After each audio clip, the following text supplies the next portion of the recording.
नमस्कार, स्वागत है आपका। मैं संजय कुमार और आप देखना शुरू कर दिए हैं द स्टार इंडिया।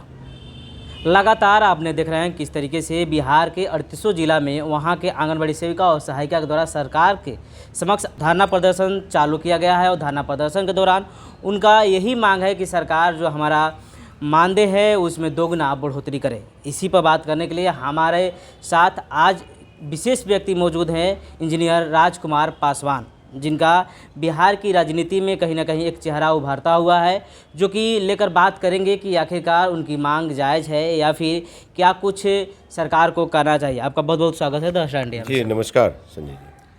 आप देख रहे हैं कि लगातार आज 2 महीना होने वाला है और सेविका सहायिका के द्वारा आंगनबाड़ी के लगातार सरकार से अपने मानदेय में बढ़ोतरी को लेकर मांगे की जा रही है, तो इस पर क्या आपकी राय है?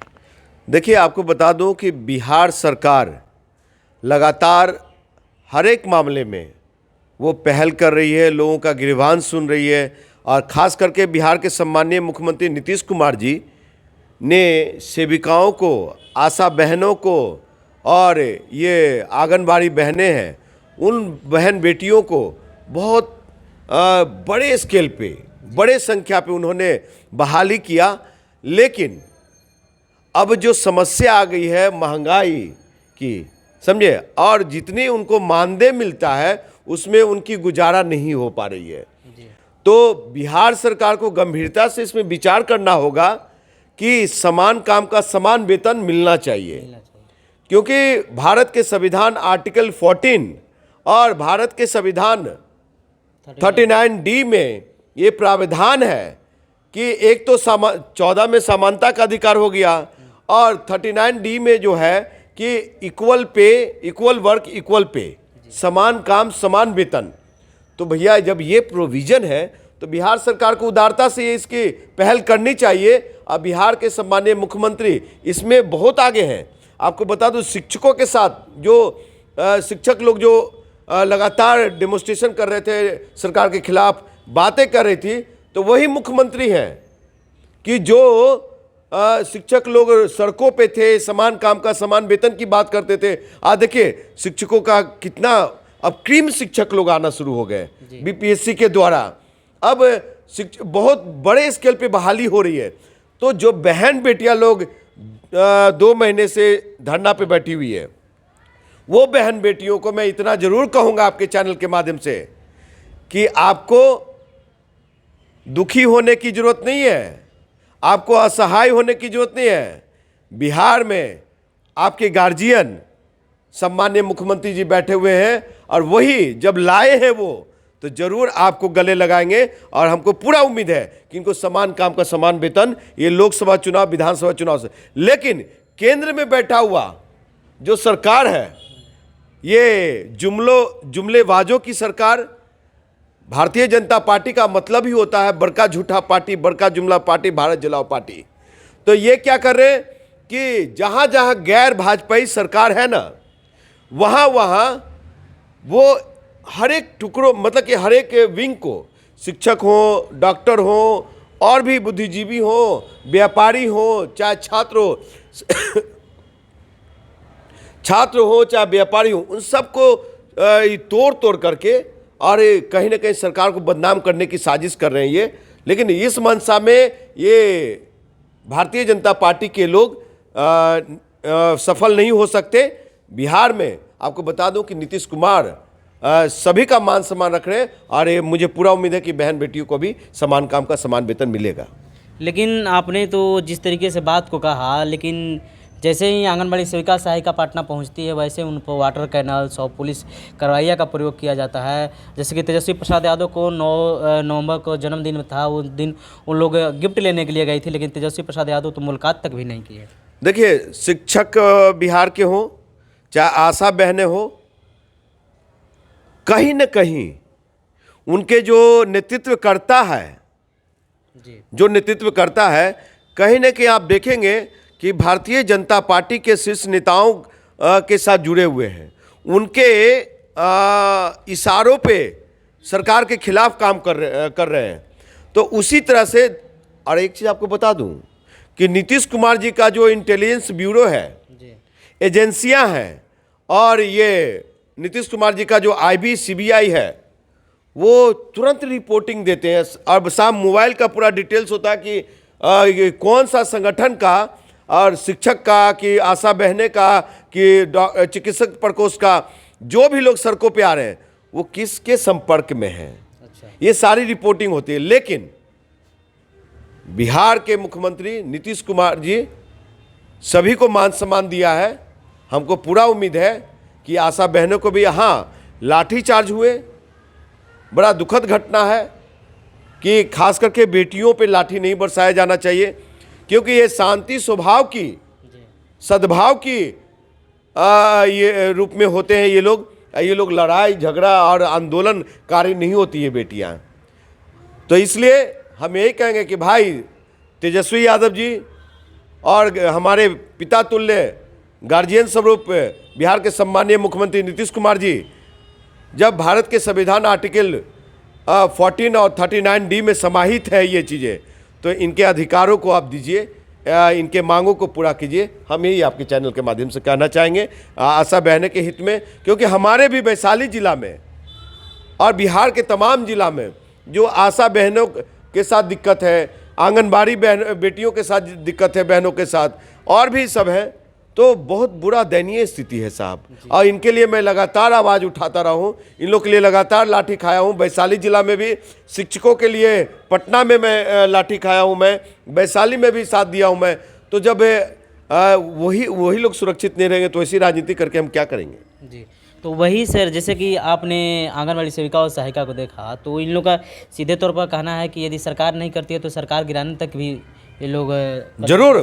देखिए, नारी शक्ति, महिलाओं की ताकत साहब, वो महिला बेटी जो है कि अपने घर छोड़ करके दूसरे घर जाती है, परिवार को बढ़ाती है, तो महिला शक्ति को अगर हम लोग अनदेखी करें, अगर ये मतलब अनदेखी करना, महिला शक्ति को अनदेखी करना ना गवारा गुजर सकता है। दिल्ली में देखिए, कुछ भी गठबंधन हो जाए, दिल्ली में अरविंद केजरीवाल की सरकार पूरी की पूरी महिलाओं पे, बेटियों पे टिकी हुई है जी। और उसी तरह से नीतीश कुमार जी साइकिल योजना लाए, जिसमें पढ़ने के लिए कौन जाते हैं, दलित शोषित वंचितों की बेटियां स्कूल जाती है। कौन लोग जा रहे हैं? बेटियां जा रहे हैं साइकिल पे। किनके लोग हैं? हमारे लोग हैं। तो महिला है, उनका सम्मान है और वो अपनी ताकत दिखा देंगी तो किसी की भी सरकार जा सकती है। देश में महिला बेटी अगर अपनी ताकत को दिखा दे तो मोदी सरकार। लेकिन लोकसभा का चुनाव है, लोकसभा चुनाव से पहले राष्ट्रीय मुद्दा पे चर्चा होनी चाहिए। लेकिन ये राष्ट्रीय मुद्दा भी है, क्योंकि सेंट्रल स्पॉन्सर्ड स्कीम है। सेंटर स्पॉन्सर स्कीम है, लेकिन आपको क्या कहा, जहां जहां गैर भाजपाई सरकार है वहां पे वो फंड नहीं देते हैं, समझे? वहां पे फंड नहीं देते हैं, पैसा नहीं दे रहे हैं प्रॉपर, इसलिए सरकार भी असमर्थ है। केंद्र सरकार देना 100% पेमेंट करे, समान काम का समान वेतन पे बात होनी चाहिए, उनको और भी बेनिफिट देने की बात होनी चाहिए। तो नीतीश कुमार कौन होते हैं रोकने वाले? नहीं, उत्तर प्रदेश में भी ये आंदोलन चालू है। उत्तर प्रदेश में योगी आदित्यनाथ जी हैं। तो बुलडोजर बाबा जब नहीं दे पा रहे हैं तो आप नीतीश सरकार से कैसे उम्मीद कर रहे हैं? लेकिन नीतीश कुमार जी का हम इतना जरूर कहेंगे कि नीतीश कुमार के सरकार में सभी को मान सम्मान मिला है जी। आपको बता दूं, मैं प्रवक्ता नहीं हूं उस पार्टी का, मैं उस पार्टी का सदस्य नहीं हूं मैं, लेकिन कुछ अच्छे कार्यों को लेकर के मैं नीतीश जी को प्रशंसा करता हूं। बहुत सारा ग्राउंड लेवल पे उन्होंने काम किया। बिहार को बिहार की जो जर्जर हालात थी, उस हालात से मुक्ति दिलाया है, ऊपर उठाया, बहुत आगे ले गया है बिहार को। अब मान लिया कि ये लोग जितना काम करना था काम किया, अब अच्छे सोच वाले हम जैसे नेता लोग अगर आएंगे तो बिहार को और एक उन्नत प्रदेश बनाएंगे। महाराष्ट्र, दिल्ली, बॉम्बे, कलकत्ता, हरियाणा, पंजाब से आगे ले जाएंगे। तो ये सोच है हमारी। और उद्योग धंधा नहीं है बिहार में, ये भी एक चिंता का विषय है। तो आज लगातार कई दिनों से सेंटर बंद है आंगनबाड़ी, जो कि नौनिहालों का सेंटर है, जहां पर बच्चों को एक स्वास्थ्य के रूप में और सुविधाएं और शिक्षा के रूप में सुविधाएं और तमाम तरीके से दी जाती है सरकार की तरफ से। जब आज 2 महीने से वो सेंटर बंद है, आंगनबाड़ी की सेविका और सहायिका का क्या उम्मीद रहेगा कि सेंटर खुलेंगे या फिर नहीं खुलेंगे? सरकार की क्या मंशाएं हैं, इस पर क्या कुछ कहेंगे? देखिए, लोकतांत्रिक व्यवस्था के अनुसार आप अपने प्रतिनिधित्वकर्ता को, प्रतिनिधित्व करने वाले को ज्ञापन लेकर के सरकार के पास जाना चाहिए। माध्यम बहुत है।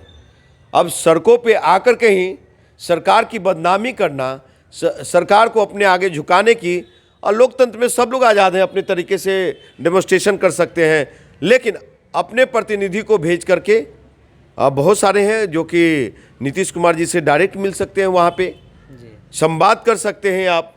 बिहार के मुखिया, देखिए, जनता ही, लोकतंत्र में जनता ही मालिक है, और लोकतंत्र में जो जनता की ताकत है उसको अनदेखी नहीं किया जा सकता, किसी की भी सरकार हो जी।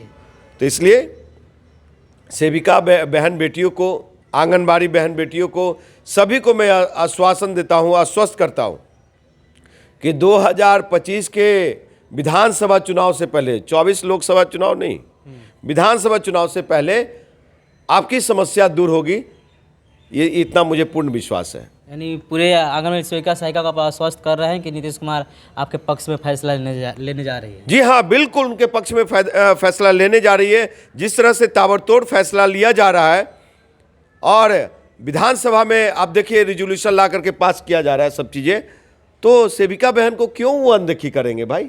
वो भी बिहार की बेटी है, हमारी बहन बेटियां हैं, हमारे घर के लोग हैं, तो उन पे हम बर्बरतापूर्वक लाठीचार्ज करके क्या मिलेगा सरकार को? और उनको मान सम्मान देंगे, ये समान काम का समान वेतन हो, चाहे बराबरी का हक अधिकार हो, वो हम लोग करेंगे। बिहार के सम्मानीय मुख्यमंत्री का उदारता रहा है कि बिहार पहला ऐसा राज्य है जहां पे बेटियों को सम्मान दिया गया। कौन सा? 33% आरक्षण, रिजर्वेशन, जिसको नरेंद्र मोदी ने लोहा माना, और 10 साल बाद देश के सम्मानीय प्रधानमंत्री ने लागू करने का काम किया। लेकिन ये प्रधानमंत्री का जुमला है, ये कब करेंगे? परिसीमन कब लाएंगे? परिसीमन के तहत इसको लागू करना है, लेकिन 24 में नहीं करेंगे, 29 में नहीं करेंगे साहब, ये पता नहीं कब करेंगे। ये भारतीय जनता पार्टी वाले लोग कुछ नहीं करते, लेकिन बिहार के नीतीश कुमार ने दलित, शोषित, वंचित, महिला, अग्रिम, पिछड़ा, सबको मान सम्मान दिया है। तो आपको बता दूं कि इन बेटियों को भी सम्मान मिलेगा। ये रहे राजकुमार पासवान, जो कि युवा बिहार सेना के अध्यक्ष हैं, और जो कि बिहार की राजनीति में भी एक अहम भूमिका मायने रखती है इनकी, और एक उभरता चेहरा है बिहार के लिए। तो जिन्होंने किस तरीके से आंगनबाड़ी सेविका और सहायिका को लेकर, उनके मानदेय को लेकर और सरकार के पक्ष को लेकर क्या कुछ कहा, आपने वीडियो में अच्छे तरीके से सुना। और मेरे को दीजिए इजाज़त, बने रहे हमारे साथ और देखते रहें द स्टार इंडिया। बहुत बहुत धन्यवाद।